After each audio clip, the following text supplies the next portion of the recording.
Afternoon, everyone, and welcome, welcome, welcome. It is 4 o'clock ET, and you have found us here at Crime Time on A Mighty Blaze. I'm your host, Hank Phillippi Ryan, the USA Today bestselling author of 14 novels of suspense. The brand new one, The House Guest, is just out, and after 6 days, it went into a second printing. So I am so very happy about that.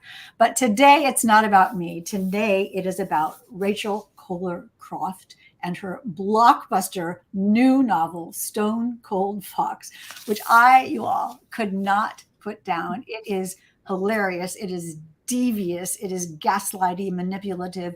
It is risky. And it actually has some big themes. I cannot recommend it highly enough. You will not be able to put it down. I read it on the airplane on book tour, and I was like, don't land. I just want to keep reading this. I just want to keep reading this. The Library Journal starred review said, "This is excellent writing, and it is a must read for fans of Gone Girl and Confessions on the 745. So Gillian Flynn and Lisa Unger and Rachel Koller Croft is here today, picking up the mantle of those. Hey, Shannon Hansen says, I'm really interested in the book. And Diane is here from Oregon. Hi, you all. Rachel, welcome. And here's Anissa. Now the party can start. Rachel is in New York. You're on book tour. What's it like? I am. I'm having a wonderful time. It is a total whirlwind. I'm really enjoying my time in New York. I've been bringing weather with me wherever I go, it seems. I'm from sunny California, and in Chicago it snowed. It's snowing here, kind of the wintry mix, which is everyone's personal favorite, I'm sure. Wintry mix. So, but book tour is this amazing, sometimes glamorous, sometimes exhausting, but always kind of wonderful, magical thing. How are you feeling doing this? This is such a celebration. It really is. I'm trying to stay as present as I can in every moment and enjoy it. I've been very lucky for part of the tour. My husband's been able to travel with me and some friends. We sent the husbands home in Chicago, and we're doing a girls' trip in New York. I'm here with a bunch of my girlfriends, my foxes, and we've just been having the most wonderful time and having great conversations at the events and with readers. And it's just been a really special, magical time. You called them your foxes? Is that what you called your girlfriends? Did you call them that before the book, or did you call them that because of the book?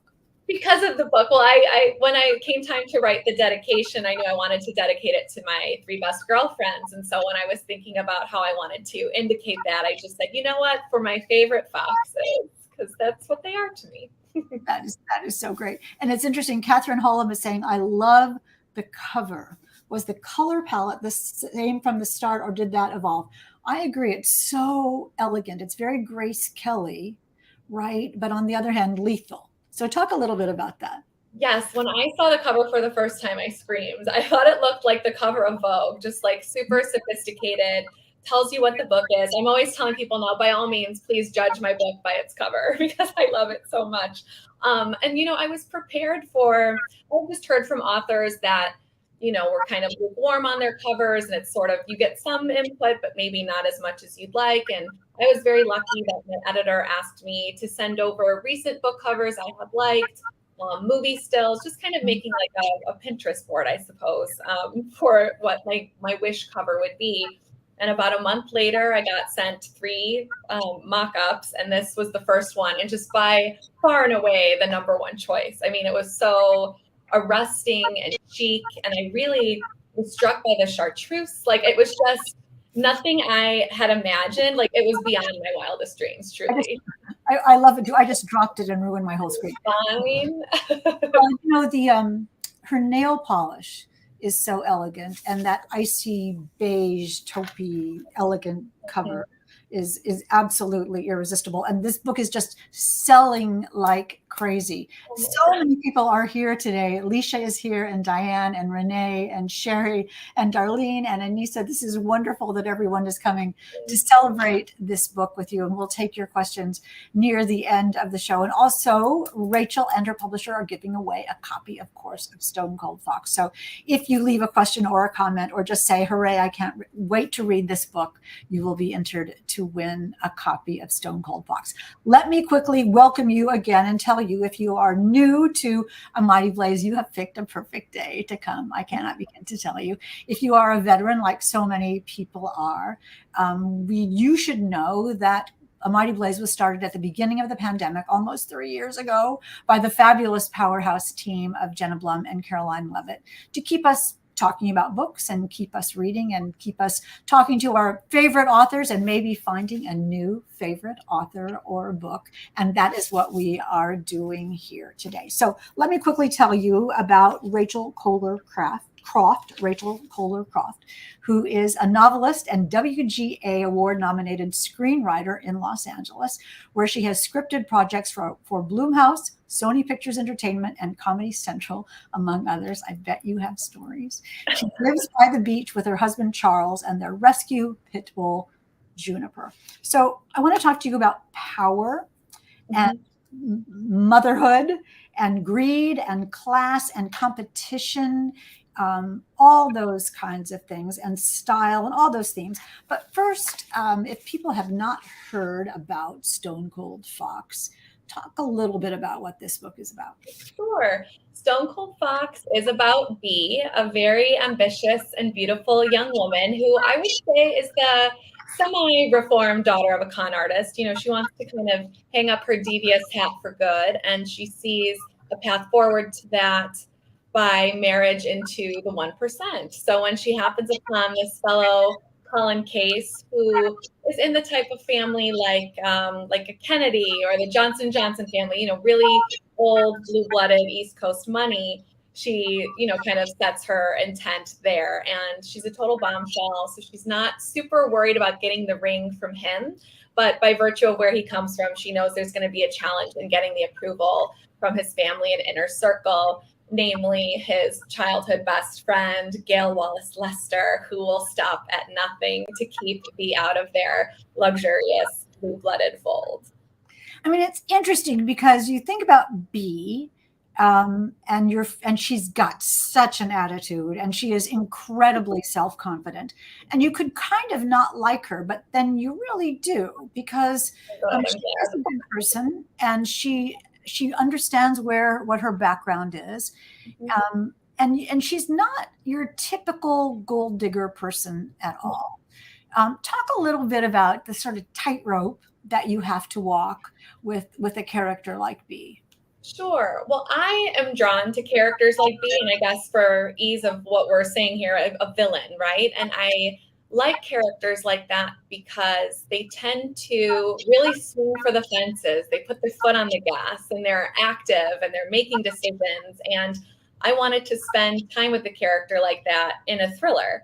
And I know some people are like me and they gravitate to those characters too, but other people can be very turned off by that. So what I set out to do with Bee is I knew that if she had a sparkling sense of humor, that everyone might like her regardless, despite their better judgment, because I think when someone is funny and entertaining, people want to be around them, even if they are unsavory, perhaps in other ways. So, and you know, she came to me pretty fully formed, like the story had changed from first draft to completion, but the voice of Bee is what kind of drew me in.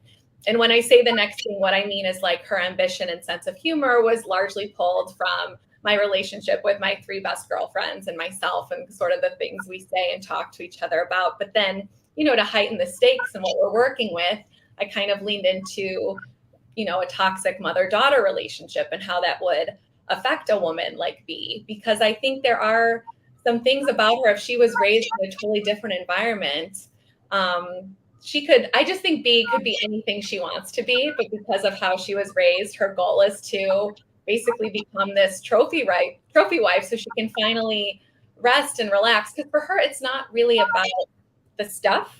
It's what the money represents, which is safety and security. And those are things she did not have growing up. So by keeping her motivation as my North Star for her, everything kind of aligned as I went along. But she was my number one priority through the entire book, like what felt true to her. Yeah, I mean, it's interesting to read this book because when I started reading it, I thought, oh, I don't know about this woman. And then by page two, I absolutely loved her.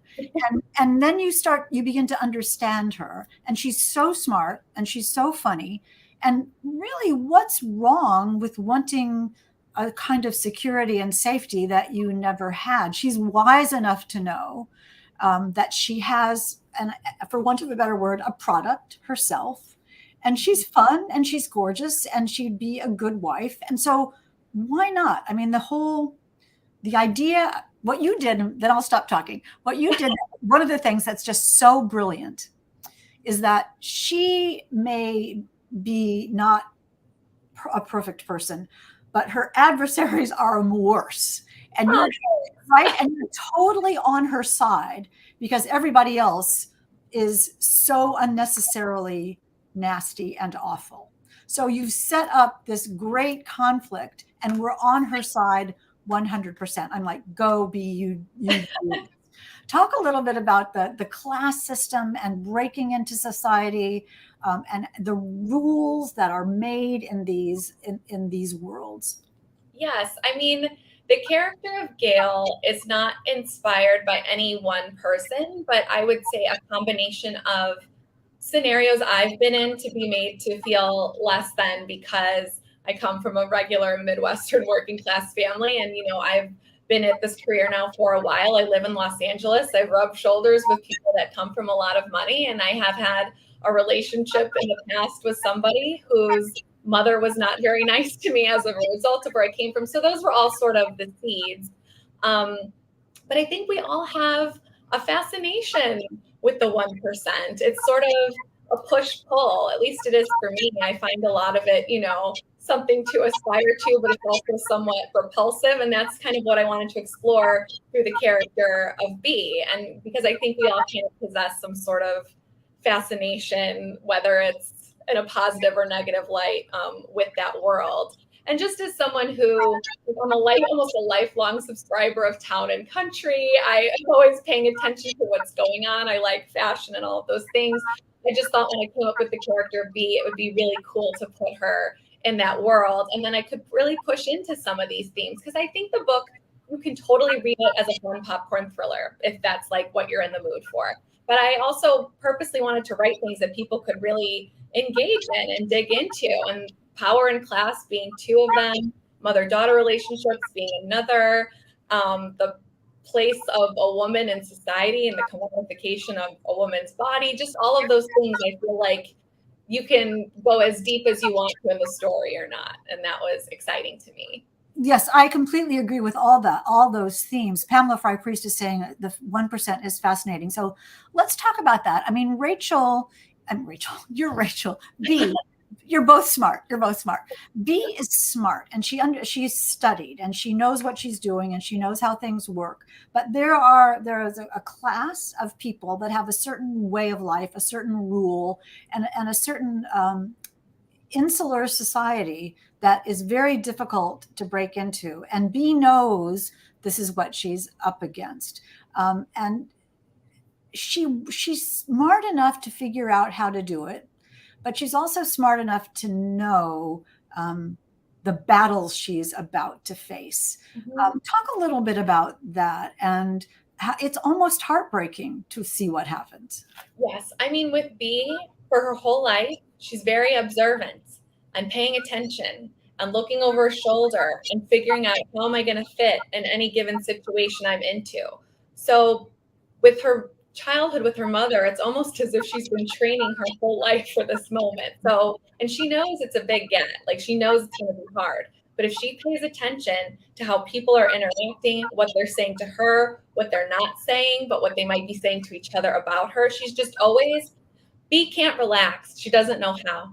She's always on, she's always paying attention. And I do think that is really sad in a lot of ways. I mean, there's a lot to be said, like, I know this is what B wants. And like for her, this feels like a step towards her happy ending. But I just do always think that if she was raised in a different situation, I mean, B could become like the president of the United States for all we know. She's just like a very accomplished, driven woman.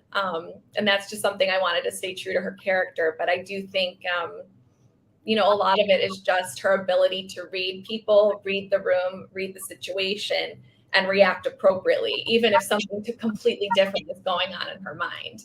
When she meets her, would-be mother-in-law, I mean, she can't really be herself, right? So there's just always the front facing and then what's going on inside.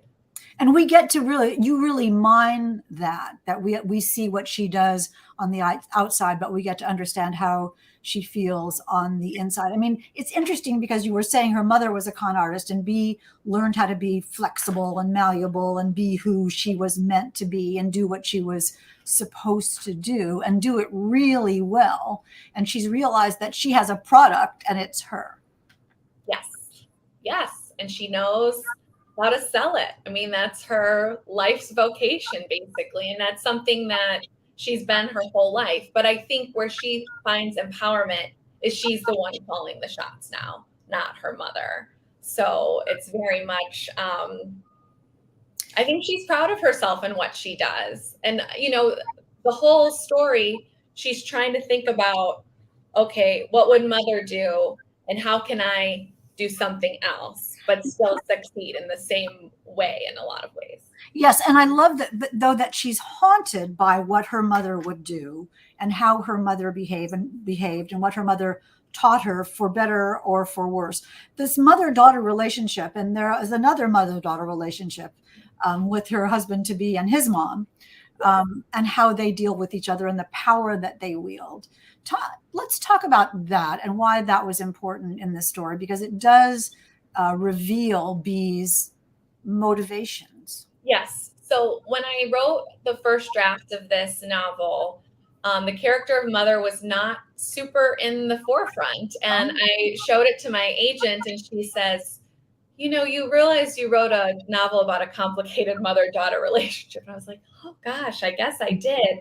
And when I went back in and drew that relationship, because I had sort of toyed with the idea of doing flashbacks, and then the first round ultimately decided not to.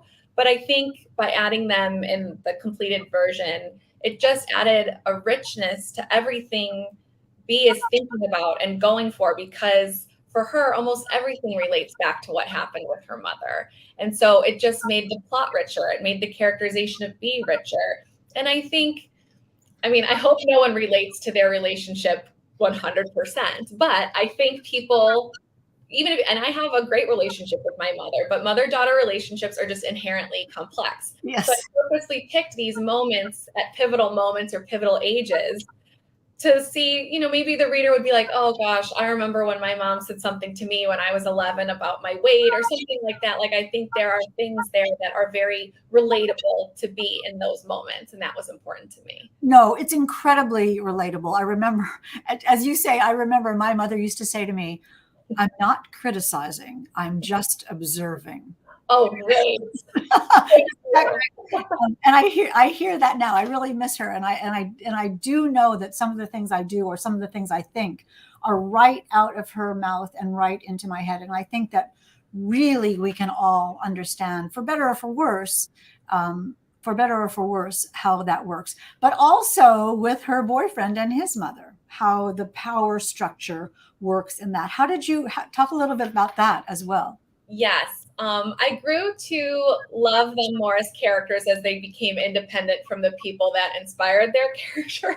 But I just feel like I had a situation where I was going out with a mama's boy, and I just really observed that whole dynamic and found it interesting, even though it ultimately ended up being disappointing. It all worked out. I married somebody great. But I just thought, that relationship to me is really interesting. And I felt like it made Colin's characterization richer because you understand what's going on with him. I mean, he comes from this family, not to spoil too much, but he has a few demons that he's dealing with. And his family is not particularly emotionally intelligent or warm or caring in that regard. And so when someone like Bee comes along, and whether she's being sincere or not, I suppose is debatable, but she's listening to him and paying attention and wanting to comfort him and help him through these things, I thought it was cool to see him stand up to his mother for the first time. And then everyone knows to be on high alert because Bee is different from the other women he's gone out with before. And it's sort of like the gloves are off moment when they realize that Colin is actually gonna stand up for his new love. And it's very revealing because so much of the decisions that crowd makes are very shallow and based on how people look and where they came from and what their heritage is or whatever. And she sort of proves to them that they're wrong about that, and that's how we grow to love her too. We completely root for her, which is lovely. I'm so glad to hear that, because I don't think B does some bad things. I'll cop to that, but I don't think at heart she's because I've been getting a lot of questions about like the con artist stuff, and I don't think B would call herself a con artist. She basically wants to choose to be this person for the rest of her life, marry Colin, and get into this life. And she doesn't want to pull the wool over anybody. She just has to by virtue of where she came from. So I think a lot of her intentions, while the ethics are murky, I don't think they have nefarious intent at the heart of it.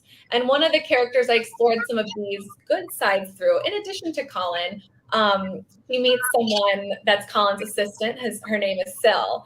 And because B is not a self-identified girl's girl, but she has this connection with Syl that she has not had with another woman her age before. And I think by exploring a new friendship that feels sincere, it was kind of a good way to see a softer side of this femme fatale character as well. And when you talk about the con artist element, and I love the Syl part because that was quite a surprise. When you talk about the con artist element, we are brought up to have people say to us, be all you can be whatever you want to be. I wonder if that's why she's named B. You can be whoever you want to be. And then she gets criticized for doing that. Why isn't it okay for people to go after what they want and to know how to get it? Why isn't that a good thing? Yeah, I think people can be intimidated by strivers if they don't also possess that fire. Because I do think it's something you're either born with or kind of cultivate over time. People that follow their dreams, and when they start to succeed, I think some people can be resentful of that. And then, Colin's family, from where they come from, they're not strivers. I mean, they have it. So they kind of see someone, they would call B a social climber. They kind of, turn up their nose at that because that just isn't the done thing in their circle. And so I just really liked exploring that through, because B kind of approaches all of it through an anthropological lens. Like, I wouldn't even call this book like a takedown of the 1% in a lot of ways. It's more just like looking at the situation they're in, how it all works, and how she can see herself in that particular tax bracket. So no, I liked that part about B. She is judgmental, of course, but it's always from this very observant place. Right, just like my mom said, you're not criticizing, you're just observing. It just is what it is. She is so much fun. She is witty and clever and laugh out loud funny. And she says things that we all wish we could have the courage to say. I'm imagining you writing it and just laughing. Talk about how it felt to be channeling her. Yes, I laughed a lot with B because I just let her be who I knew she was on the page. And so were there some things that maybe I agree with her? Sure. Were there some that maybe I don't or wish weren't true? But she just sees the world through a very specific lens. So for example, when she's talking about her job and how to get ahead, she knows, okay, I'm pretty. That's going to take me XYZ distance. But if I also talk to this guy and touch his arm and say something smart about that client, maybe I'll get this promotion put on that project. She's very strategic and always paying attention. And I really love that about her. But then I really liked just being in her head the whole time because I flirted with a multiple point of view between her and Gail. And I ultimately decided I don't like Gail that much. So I didn't really want to spend that much time with her. And it was such a pleasure to just write in Bee's voice and say all the things that she wants to say, whether she's saying them out loud to another person or just to the reader. And I love Gail. I think you made a brilliant choice not to be in her head because it is so much fun to be in Bee's head, observing Gail and watching Gail, sort of dissecting her, how she works. Tell us who Gail is and how you came up with this real cat and mouse game between these two women.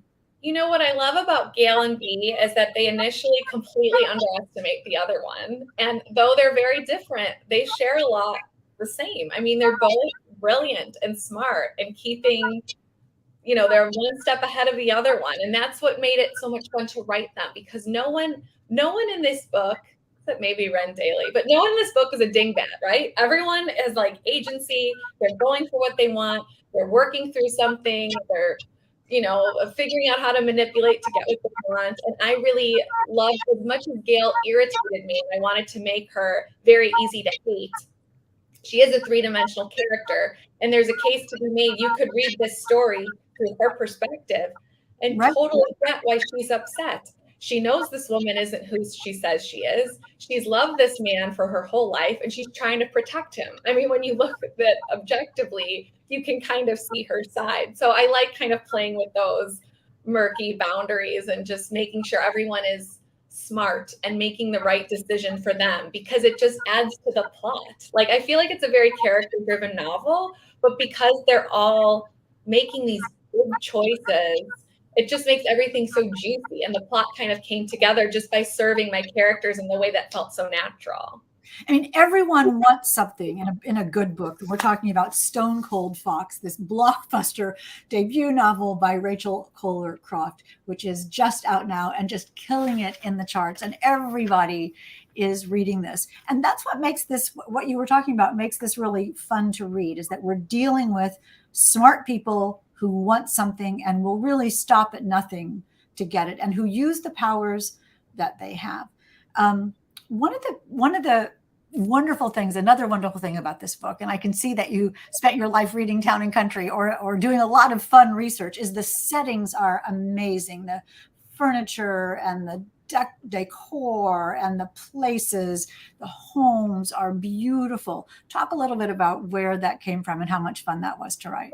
Of course. I mean, we all like nice things at the end of the day. So it was fun to just really stretch it in that regard. I mean, in the first drafts, I'm kind of a concise writer, and my first drafts, just by virtue of being a screenwriter, because you just have to kind of get to the point a lot faster. So it was such a pleasure to go back in and really talk about what's in the room.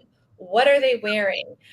There's a scene, not to spoil anything, where B is taken out after a health issue. And then I was like, well, they have more money than God. Let's put her in a helicopter, just like really pushing it, because this is a family that has everything at their fingertips. And Succession is a show that I watch a lot and was also very inspired by. I feel like this book is kind of like early Succession. Early Succession. I love that. It really is. You were talking about your experience as a screenwriter. How did that inform or not the writing of this story? I would assume there are things that are similar and things that are very different. Yes. The reason I've always wanted to write a book since I was a little girl. That's always been my priority. But I feel like I never got the book idea. And when Bee's voice came to me, I was like, this might be my book. Because usually when I get an idea, I'm like, is this a TV show or is this a movie? But this was my first time where I'm like, I think she is my book. Oh, wait, I need to stop you. Because I want to hear all of that. But where was that, and where were you, and why did that happen? When did Bee appear? It was early in 2019, and I was getting a little frustrated as a screenwriter pitching on other people's wonderful books. But when you're a writer, you have your own stories you want to tell. And so one of my representatives at the time said something kind of snarky, like, well, Rachel, if you want all this creative control, you're going to have to write a book yourself. And I was like, well, all right, that's what I'm going to do. So there was Bee came from somewhere. So I've played the long game pretty successfully. So I wanted, first and foremost, to write a good book. But I was thinking about, it would be so exciting to adapt this for TV or movie down the line as well. And I'm very happy to report that I'm developing it as a television series with Universal Television and producer Julie Kleck. I mean, it's going to be, I can see it, the movie in my mind, the series in my mind just unfolds gorgeously. It'll be so much fun for you to work on this. But we were talking about, and I can just envision how happy B would be about to have this happen. So I was asking you though about before I interrupted you, the similarities and differences between screenwriting and writing a novel and how that worked with each other. Yes, I will say for me personally, I think being a screenwriter first made me a better thriller novelist in particular, because with scripts, you just don't have as much real estate on the page. It's anywhere from 90 to 120 pages. There's a ton of white space. It's maybe roughly 15 to 20,000 words, and that's including scene directions and character names. It's not a lot. You have to it's the movie moments. What I loved about writing a novel is I could hang out with these people for a considerably longer time. So, and even by being in B's head, you can't get away with too much interiority when you're writing for the screen.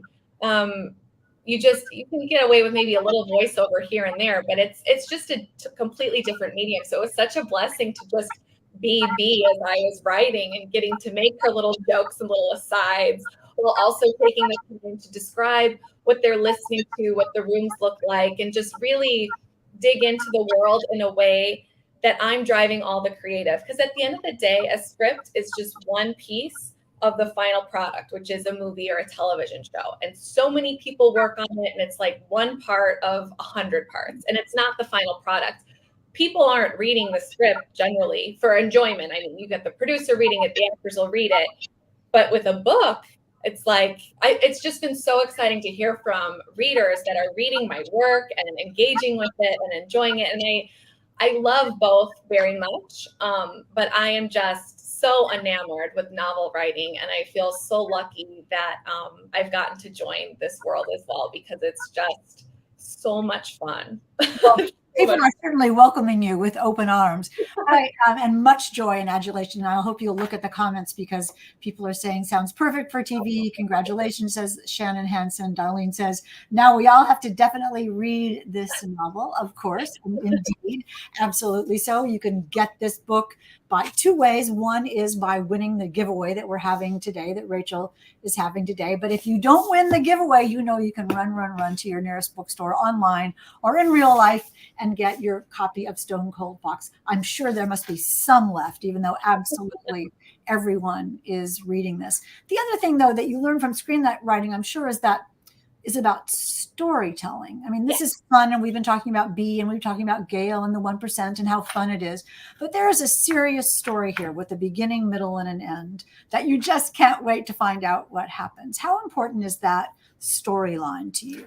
Extremely. And that's sort of what I meant by writing screenplays first, I think made me a better novelist, because I just have such a handle on pacing and cliffhangers and making sure people want to turn the page or keep reading the script. It's just, you want to make sure the reader is engaged and never bored. So I always wanted to make sure I ended on a cliffhanger. I always wanted to make sure each chapter kind of felt like the stakes were getting bigger and bigger and bigger, because you think you're leading up to this wedding as like the ultimate moment.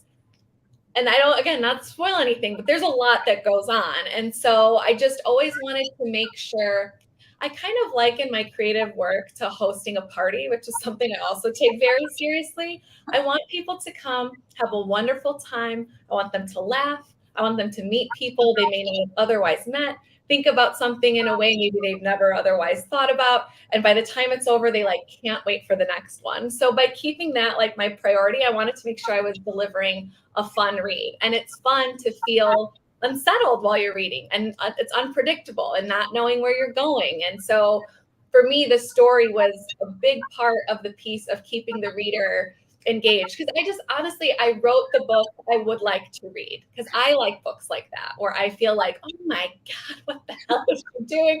So just always kind of making sure the reader was not super comfortable, but in a way that was fun.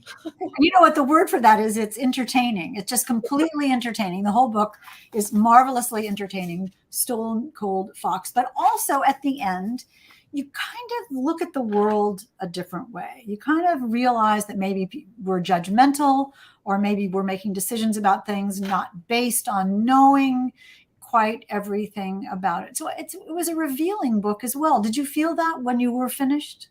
Yes, I'm sure you experienced this too. I just think it's like the magic of writing where, because I outline a little bit, I'm not a robust outliner, but I do have a general idea of where I'm going.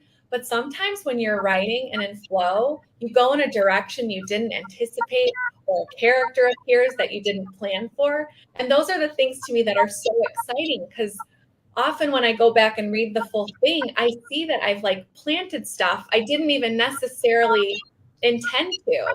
And you can look at your book with this larger lens. And then when you go back in, really hone in on the themes that you like miraculously created for yourself. It was such a rewarding creative experience. My TV and film representation had said, like, we have clients that have written books and they're either like, I never want to do that again, or I loved it so much. And I just loved it so much. Yeah, it's. Well, you certainly hit it out of the ballpark. Someone was asking, are you working on something else now? Is there something else coming? Yes. In addition to working on, we're going to try to sell to a network very soon for the TV series, but I have just finished the first draft of my second novel. I can't say too much about it yet, but I'll share some tidbits. It is, there's a big music influence in it. Music plays a really big part in the story, and it might even be a little bit spooky. I like creepy things, so I wanted to make this a little creepy and spooky. And there is a toxic female friendship at the center that I'm really excited to explore because the relationships between women, good and bad, are like my bread and butter. I just love digging into that. So no, I completely agree with that. Let me go back before we take a couple of questions. Let me go back and pick up something that you said earlier about always wanting to be a writer. Mm-hmm. Do you remember books that you loved? Where did you grow up, and how did that affect what your career goals were? Yes, when I was a very small child, I grew up in a suburb of Chicago, Palos Heights, Illinois, and my mother took me to the library right when we moved there and got me a special dispensation so I could check out more books. I was just a voracious reader. Lots of books with like plucky heroines. So I like Patty Woodlawn, and I was really into Little Women. And everyone always thinks I must be a Jo person, but I'm actually an Amy. Like I just always was drawn to stories of young girls doing big things or wanting to accomplish big things. So it doesn't totally shock me that this theme is prevalent in my debut novel. And also, I think I was the type of reader as a child. I gravitated to grown-up books earlier than some of my peers. And I was lucky that my parents in the library were so supportive of that, because I just remember this moment. You know, you walked in and the children's section was to the left. And there was like one day where I was like, I want to go see what's going on over there. And my dad was reading a lot of Stephen King at the time. This goes back to spooky stuff that I like. So I picked up a couple of his books. And I don't know, I've just always been such a voracious reader. And I've always wanted to write a novel that I don't remember a time when I wasn't creating those stories, whether I was writing them down or not, or talking into a tape recorder before I could read and write. It's just always been like the fabric of who I am. That's that. And how did you feel then after all that time? Not that it was all that time, but after some time, when that box of books arrived at your house? Oh my gosh, it was so amazing. It's funny because you see people's unboxing and they, cry and get very emotional in that way. And I was just like, jubilant because it felt right. I was like, yes, the time is now. Like, I finally done it. It's here. Like, and it's so beautiful. Like when I saw it, like held it in my hands, it's just so special. I'm thrilled. Hold it up again, because I have the advanced copy and you have the copy, and so mine doesn't have that yellow spine, which is so gorgeous. And the blurbs in the back. And then as a little special peek too, I saw the spine is like mint with the gold foil. You have metallic. That is good, you all. She even looks good naked. So that's got to be the cut line for the next one. She even looks good naked. That is marvelous. Let's take a couple of questions. Rachel, you are amazing. I love how I love how happy you are about this. You know, there's so many writers who are sort of angsty about it, and your joy just comes through so Thank you. gorgeously. Thank you for having me. Of course. Let's take a couple of questions. Darlene, hey Darlene, so glad you're here. How did you pick your characters' names? This is, I don't know about you, it's one of my favorite things to do. I just like love thinking about, what encapsulates who this person is. And like for B in particular, that's not even her real name. She doesn't know her real name. She's had many names over the course of her life. And for her, I figured, okay, Beatrice is like creating this character. But I just liked that B is kind of like similar to what you just said before. She wants to be somebody. And then I also thought it was a very clever play on like she's kind of a bitch. So she's a little bee. And then Gail's name was so fun to come up with. I had a couple contenders. I knew I wanted her to be hyphenated. And then when I strung Wallace Lester together, I was like, oh, that is it. That's the one. And the thing I love about Gail Wallace Lester's name is that it's not typical. It's not a typical name that you would pick. It's obviously so old money. Yes. I just wanted her to feel like she could actually exist. Yeah. Like you could see something about her in the society pages. Like she was there with her mother, Nora, like I just wanted her to feel like, well, all of them, honestly, I wanted them to feel very three-dimensional and like real people. So I don't want any names to be like too bonkers, but I do like them to feel original. And I would say the same for like Red Daly is one of my tertiary characters that I just love. And I try to make her shine in the scenes that she's able to be in. But I don't know. I was just thinking about fitness influencers and what some of them might be named. And it just kind of came to me. But it's one of my favorite parts for sure. I love names. And what is it? Someone says, she says her name is Ren. And is it Gail that says, of course it is, or something like that? Which is just, it's so much fun to read. Again, we're taking a couple more questions about the fabulous, brilliant, so much fun Stone Cold Fox. Sherry Steuben says, what research did you do for the book? Sure, a fair amount. I mean, a lot of it was pulling from people I've met in my life and kind of taking some creative liberties. But yeah, the research into the 1% is fun. I mean, I like reading about the society pages and what's going on in there, and just kind of, I wanted it to feel very grounded, even though a lot of this stuff can feel so fantastical. There are people that live this way, and that's the life they were born into. And I really wanted to approach it from a place of observation. Like, I don't know how much we can expect someone like Colin Case from the family he's in, how much in touch with reality they're going to be. I mean, they're born into a life where they don't have to worry about anything really. So just kind of leaning into that and really taking some creative liberties with people I've met over the course of my career, of course. But yeah, just kind of letting their freak flags fly, as it were. Kind of, because I saw that sort of in The House Guest, my book, The House Guest, is that someone who is born into that or has that kind of milieu, that kind of setting, that kind of lifestyle, doesn't notice that someone's changing the toilet paper every day or that there are always fresh flowers, but someone's doing that. Yes. He notices that someone's doing that. And I think that elevates her as well. She notices that all these things must be going on in the background to have the surface look like it does. Yes. And she's extra affronted when Colin's mother takes it on as like, oh, I put a lot of work into these homes when there's literally all these people around doing everything. So the fun thing about B is she's got everyone's number. Like she knows what's going on. Yes, and that's why we love her. One more question and then we'll do the giveaway. I know we have. Maria Alicia, thank you for coming today. What do you hope your readers take away from this book? I would say two things. Number one, I hope people have a great time reading it, that when they end, they're like, oh, that was so wonderful. Can't wait for the next one. Like, what a ride.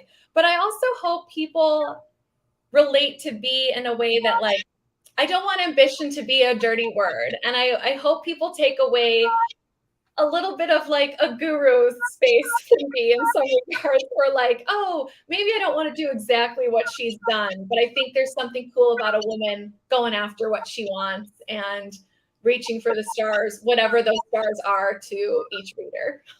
Because as we were saying earlier, we're told that all the time, go after it. And so B certainly does that in a way that absolutely kept me riveted to the page. I absolutely love this, and I absolutely applaud you for your fabulous, fabulous book. And I can't wait to read this spooky music toxic friendship. You're going to send that to me right away. Let's give away a copy of Stone Cold Fox, not this one because I'm keeping this. So let's give away a copy, and we'll spin the wheel of fun here. Look at all the people who came. Let's see who's going to win a copy of the book, and that would be Brenda Gaskell. Yay! Such a dear pal of Crime Time, and we're so pleased that you won here today. Brenda Gaskell just did, I'll tell you this parenthetically, did a great book face of the house guest. And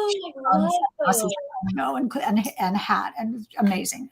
So perfect, Brenda, that you won, and you just email me and we will get you your book. Rachel, happy book tour. I hope every day is marvelous. What would you like to say to everyone who came today? Oh, thank you so much. The reception has been so warm and loving, and I'm thrilled people are having a great time with the book or excited to read the book now after listening to us chat about it, because I love my little monster bee so much, and I hope you all love her too. Oh, she's irresistible. Absolutely so. Thank you. And thank you, Mame, for your kind words. Let me tell you quickly who will be here next week. So next week at 3:00 on a special Crime Time, look, we have Lexi Elliott with Bright and Deadly Things. This is my next book that I'm about to read, so I can't tell you anything about it yet, but I know it's going to be absolutely fabulous, with a blurb from Liv Constantine on the front, so it's got to be great. And then at 4:00, Julia Bartz will be here with The Writing Retreat, which is such a big book. I mean, it seems like it's this gothic, Agatha Christie-esque, people in a mansion kind of trapped book, but I think it's really a metaphor for what it's like to write a novel. So we will talk to the fabulous Julia Bartz about The Writing Retreat. That's next week at 4 p.m. Do I have a fun job or what? You most certainly do. I'm so thrilled I got to be on Crime. This was amazing. Thank you for having me. It was so fun.